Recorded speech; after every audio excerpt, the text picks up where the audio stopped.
And are you refreshed? Yes. Good. Now what? I'm suddenly emotional. Okay, my whole life has completely changed in the last year, and I have no idea what's next, and I try to just relax into that. Well, you do have an idea of what's next if you expect what's next to be the next logical step from where you are. So in general terms, you may not know the specifics, but don't you know in general terms what's next? Yeah. More good, more interesting, more satisfying, more... That would be great. Yeah? Yes. But I'm not relaxing into it as much as I'd like. There are days when I'm completely happy and excited, and there are days where I'm like, oh my God, I have to do something. But I know earlier you were talking about lining up with energy first rather than taking action, which is what I've been working on, but I don't know if I think I need help. It undoubtedly seems like it would be nice for all of you if you could just take enough time off from all of the responsible things that you feel like you have to do until you could get in sync with the rhythmic flow of the energy so that you could just follow through with inspired things. And we also know that it doesn't feel to you that you need to do that because your children might starve before you come into alignment or. And so we know that you are in an interesting position because you really have to carry on while you are maybe, if you want to, modifying your perspective to be more thought rather than action, more emotion rather than action, and more inspired action rather than contrived or controlled action. Mm-hmm. And we think the pieces that really lay a good basis for you, we already talked about here today, that if you can just accept that the more you ponder something, the more it's ready for you. Now, we want to explain exactly how this works. This vortex that we're talking about, you have been building it incrementally. And whether you recognize it or not, we want you to know it's perfect for you. So when you say, I really don't know exactly what's coming, that may be, but it is wonderful. And you did put all of the pieces there. Yeah, I'd like that. And all of the pieces that are interacting with each other are going to create for you, when it comes into the manifestational form, things that will be incredibly satisfying. And so this vortex has already, between what you've sifted and sorted and what law of attraction has done with your vortex and the vibrational version of it, the majority of the work is done. More than 99% of the creation is done. It isn't about effort factor, it's about alignment factor. So if you can accept that it is already accomplished and that now you have the simple experience of just getting into a chilled place where you're not clunking a bunch of engines on your track going in opposition to what you want, that the natural unfolding is for what you want to begin occurring to you, to begin appearing to you. Even if I don't know what it is I want, like I don't even know if I know what I want. But I know it'll be good if I can just let it in, like the universe knows what I want. It's like this, as it's gathering momentum and really gestating in the state of becoming, and you are feeling good mostly just because you want to and because you figure out what kind of thoughts help you feel good and what kind of thoughts don't, and you avoid those that don't and you focus on those that do. So you're feeling good often, which means you're closer and closer and more often in that receptive mode. And because you are, then an idea occurs to you. Oh, and often you say it's an idea of desire. Well, that desire didn't just start when you got the idea. It's been well underway. The fact that you got it means that it's really ready to come to fruition, and you're ready to translate it into fruition. So when the idea occurs and you feel that exhilaration, what that means is you let that mature idea flow into your mind, and now manifestation is right around the corner. We want to find a way to say to you that it's the creatine that you came for, not the creation.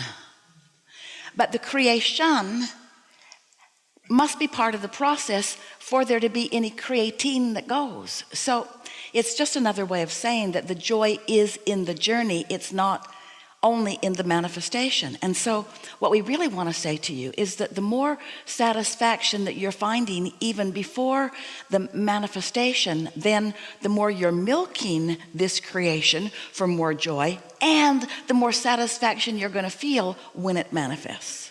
Even if I'm just milking something else that has nothing to do with all the things I might want. Well, that's really a good approach because that's, I think, all I can do.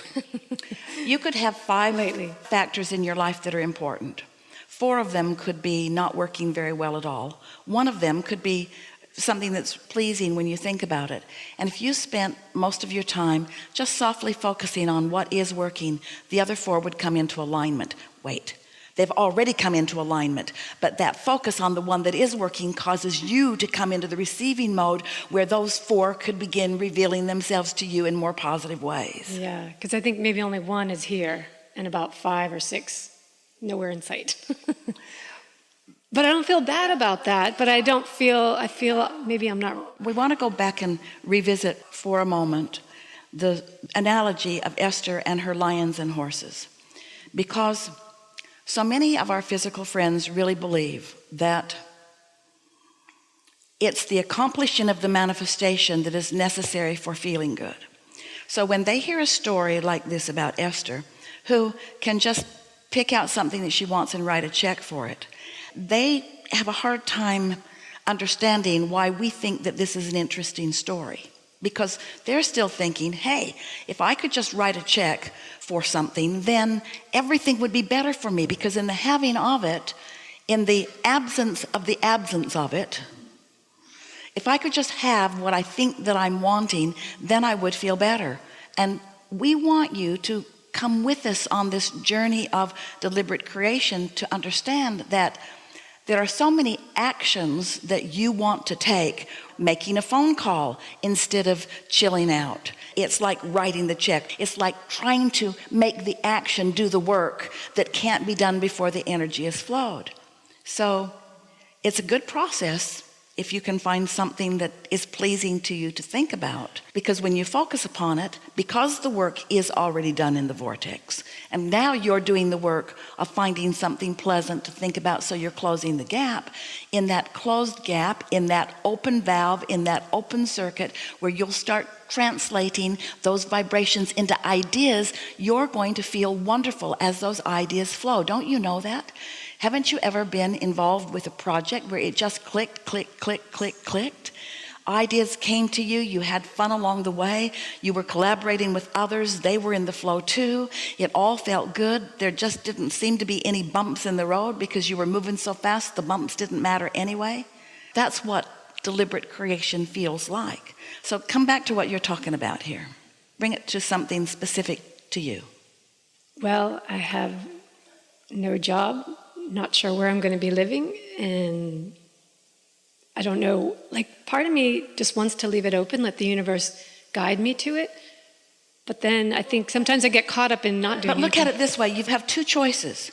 You can leave it open and let the universe inspire you to the next logical step and have some fun along the way and a really wonderful manifestation. Or you can panic and jump right into some action that won't be very satisfying, and then continue to say, I don't know what's next, I don't know what's next. Right, and I get caught between both. I can be doing fine, and then I'll kind of get off track and feel like I've narrowed myself into doing, and then I'll step out and expand. When you say, I'm not sure where I will be living next, are you homeless now? No.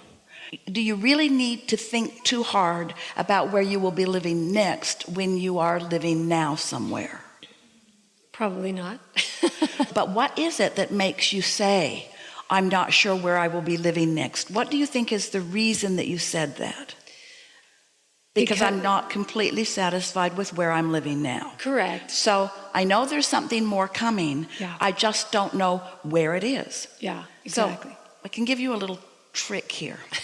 Okay. When you think about what you want and why you want it, you almost always get into the receiving mode. When you think about what you want and where it's going to be, when it's going to be, who it's going to be with, then doesn't work out. then you're not in the receiving mode. Yeah. So when you think about where you want to be and why you want to be there, why is that? What is it you want and why do you want it relative to a place to live? I'd like 4 seasons instead of maybe 1. Like San Antonio only has kind of 1, so that I would like. We said, what is it you want and why do you want it? And you said, because I don't like this. Oh, because I love the fall, and I love the trees changing, and then I love a little snow, and then I love it to be spring, and how each new season makes me feel. So now as you say that, we can all feel you line up with that. Not at first, but you got there. So now, why does that change in seasons feel good to you? Now this is that flowing the energy that we're talking about. Why does a change in seasons feel good to you? It's exhilarating. All right. It's change, and I kind of like the idea of like new energy with each season. It helps me to refocus. I like the way it smells and feels. So milk that a little bit. Let that energy flow a little bit.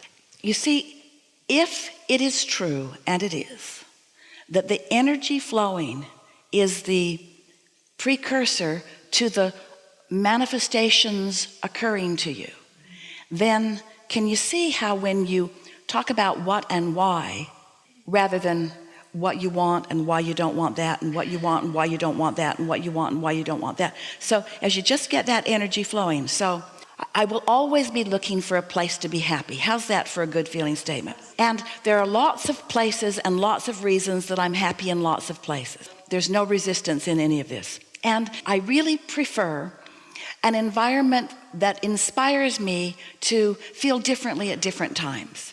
So I really like temperature changes. I really like foliage changes. I really like the changes in the way the air is. I really like the way the community feels different in different times of year.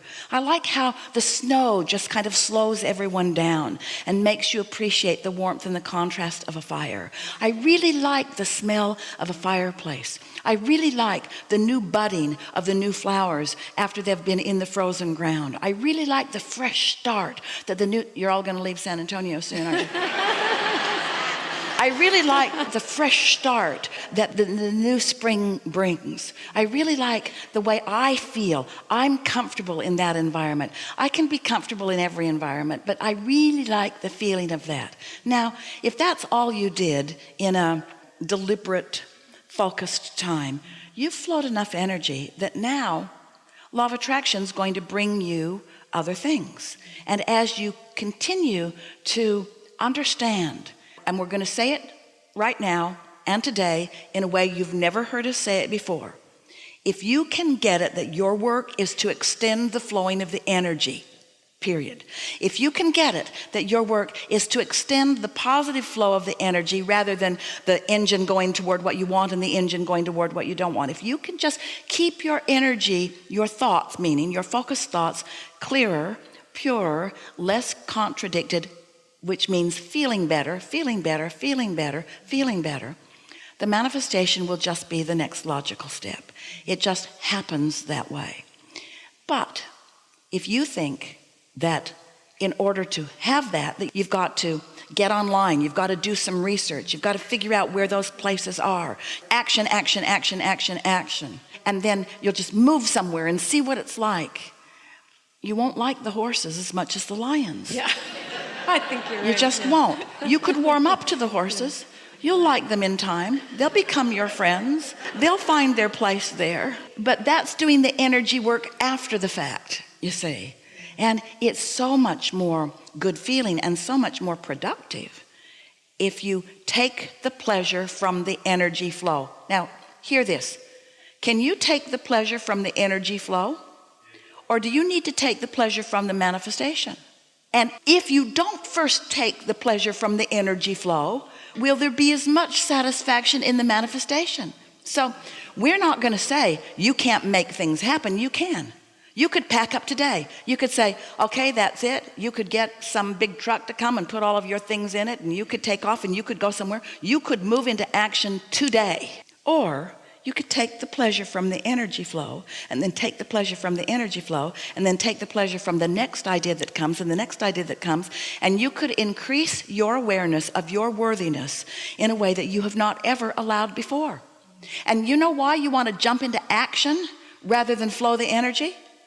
Because you're looking for the marks on the chart. You're looking for the credit and the approval through the action. So you feel like you have to pay the price. You have to do what hurts. You have to make it happen. And we want you to understand that most of your trying to make it happen keeps you from allowing what you really want to happen. Yeah, I think I've been doing that. Well, most people do. And it's because it's logical, isn't it? The things you can see and hear and smell and taste and touch, they're just bigger and bolder. You've been doing such a good job of interpreting vibration through your physical senses. And this is the most important thing about it. You want the manifestation. Oh, let's say that again. You want the manifestation. You were born into a body which is a manifestation. You're just not floating around on clouds. You were born into a manifested body. Not only a body that can be seen and heard and smelled and tasted and touched, but that can see and hear and smell and taste and touch. You couldn't be more manifested. You couldn't be more bloomed and blossomed and full. You see, you are a physical being in a physical environment. And it is right that you want to create physical things in physical environments. We're just telling you how to do it. We're just explaining to you how to bring about the things that you want without the struggle. And it's odd. But the way you have to become more physically focused is to understand that the biggest part of you is non-physical energy.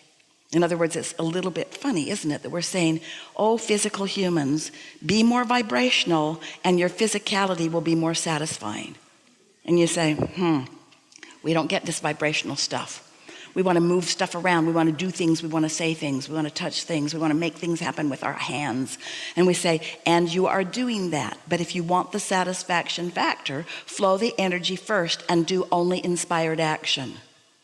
So that's what we were saying earlier.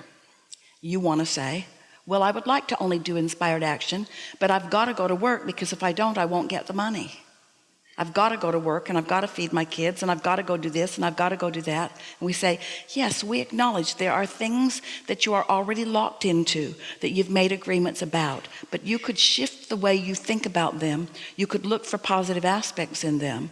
You could make a decision and line up with that decision. And that's all we're asking you to do. We're not asking you to stop action. We're asking you to like the action that you're taking. If you feel you don't have a choice about ceasing an action, then you must find a way of enjoying the action that you're taking. You got to find some way of enjoying. Esther remembers when she was really little, and the girls, there were 3 of them, sort of 2 at a time because of their ages, who felt responsible for having the house cleaned before Mom and Dad got home. And they made up all kinds of games to make that fun. They played games to make it fun. Because if it's not fun, then you've got resistance going on. You have to find a way to line up with what you want to do. Make a decision and line up with the decision. Take the resistance out of the equation and then watch how sweet the sweet spot gets. Yeah. My sweet spot hasn't been so sweet in those areas lately. But I see better how to get there. But listen to what you just did. So we put an engine and an engine and an engine and an engine and an engine and an engine and an engine. And I yes! one back there. And then we looked at you and you put an engine over there. My sweet spot hasn't been so sweet for a while. And we say... That's not true though, actually. Yeah. I mean, I have we say, spots. That's the work. That is the work. The work is your mood. The work is your attitude. The work is the way your thoughts make you feel. The work is the way you respond to things. But you see, most people are reacting. And in this world, especially this world today, with so much going on, you've got your nose in so many different things. We think you should call it nose book. You've got your nose in so many things that most people are reacting rather than flowing. You got to get out ahead of it. This is the thing we so want you to hear. You are already so out ahead of it. You already sifted and sorted. You already launched the rockets. Law of attraction already gathered them up. The gestation has already happened. The cooperative components are already gathered. It's ripe and ready for you. It's so done. It's so ready for you. Now you just got to be nice. You just got to feel good. You just got to think the thoughts that are nice to yourself. Think the thoughts that are nice to others. Think the thoughts that your inner being is thinking, because your inner being's got it all lined up, ready for you to receive it, you see. Do you want to receive it, or do you want to do it the hard way? Do you want to say, all right, Abraham, I sort of get it that I've been blessed with all of this wisdom, and I sort of get it that I have a guidance system that knows where I am in relationship to everything I want and will show me the path of least resistance, which means will show me the trail that has my resistance all over it, that will lead me through my own resistance to the results I want. I sort of get that, but really, do I want to do it the easy way or the hard way? Shouldn't I struggle harder? Shouldn't I pay more of a price? Won't others be jealous if I'm just happy and get it and happy and get it and happy and get it? And we say, you didn't come to pay a price. You came to flow energy. And when you flow energy in two opposing directions, you pay a price, an unnecessary price that you don't have to pay, because you're doing every bit of it to yourself with your contradictory thoughts. And you didn't mean to do it. It's just a habit. It's just a habit to tell it like it is. Oh, but you know, if you're telling it like it is, what is can't change. It's like you're saying to the universe, I really want this, but this is how it is. But I'd like it to be different, but it's like this now. But I would like more money, but I don't have enough of it. And it'd be nice if we all had more money, but there's not enough money to go around. And I really don't like how it's going, and things should be better, and somebody should call somebody, and something needs to be done about it. And I'm getting really tired, and I don't like this struggle, and I guess I should try harder, and I guess I maybe better go to bed. But when you're thinking about what you want and the ideas are expanding within you, that's what that being tuned in, tapped in, turned on feels like. That's what inspiration is. That's what eagerness is. That's what happiness is. You know, when you plan something, when you think about something, when you plan your vacations, you say, oh, we're going to go on vacation and we're going to hate it. And we're going to go to places that we've never been before, and we're going to be lost most of the time. We're going to spend money that we don't have. Or do you, at least when you think about vacations, do you try to focus upon things that will please you, you see? Clean up the energy. You can do it. Clean up your energy. Clean up your mouth. You can do it. You can say things that sound good. And if you begin saying things that sound good, after a little while, they'll start sounding normal. Say things that feel good to you when you say them. Think thoughts that feel good to you. So I don't know exactly where I'm going to be, but it's going to be really good, and I'm going to love every bit of it, and I'm going to love figuring it out. And it's going to be really fun for the universe to show me what's in my vortex and what I really want. And I'll be able to feel it. I can do a gut check on it. I can tell. You see? Mm-hmm. Yeah. Enough? I think so. Really good. Thank you.